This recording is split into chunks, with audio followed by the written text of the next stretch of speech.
सुना है कि मुझे तुम याद करती हो। मुझे क्यों याद करती हो?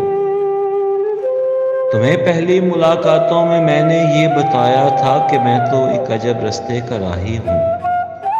मैं हिजरो विस्ल के सारे फसाने भूल बैठा हूँ।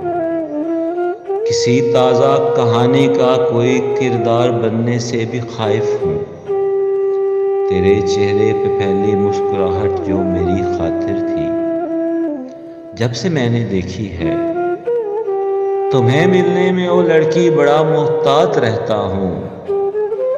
तुम्हारे रोने धोने से, ज़माने को बताने से मेरे अंदर कभी कोई मोहब्बत जाग ना पाई। तुम्हें मैं आज बतला दूँ कि मैं तो एक कैदी हूँ, किसी मुर्दा कहानी का, जो बरसों पहले मैंने और तेरे जैसी एक लड़की ने लिखी थी।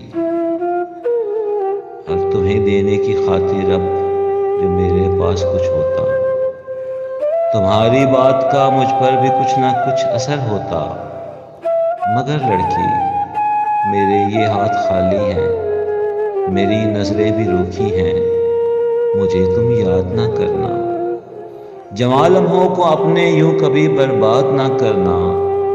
मुझे तुम याद ना करना, मुझे तुम याद ना करना। मुझे क्यों याद करना?